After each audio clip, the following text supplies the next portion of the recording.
بسم اللہ الرحمن الرحیم۔ السلام علیکم۔ جو شخص جمعرات کے دن 8 کلمات پڑھتا ہے تو اس سے اللہ پاک راضی ہو جاتا ہے، اور اگر ہم نے اس دن اللہ تعالیٰ کو راضی نہیں کیا تو ہم نے بہت بڑا موقع کھو دیا۔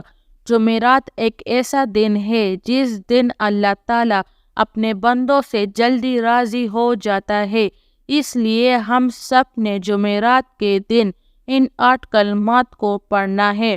وہ 8 کلمات میرے ساتھ ایک مرتبہ ضرور پڑھے۔ نمبر 1، هو الغفور الرحیم۔ نمبر 2، هو الرحمن الرحیم۔ نمبر 3، حسبنا اللہ ونعم الوکیل۔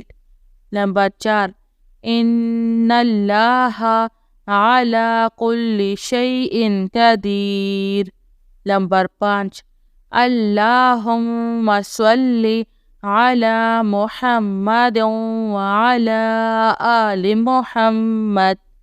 نمبر 6، یا رحمن۔ نمبر 7، یا رحیم۔ نمبر 8، یا اللہ۔ پیارے دوستو، یہ 8 کلمات جمعرات کے دن ضرور پڑھیں۔ انشاءاللہ اللہ تعالیٰ آپ سے راضی بھی ہوگا اور خوش بھی ہوگا۔ اللہ تعالیٰ ہم سب کو اس پر عمل کرنے کی توفیق عطا فرمائے، آمین۔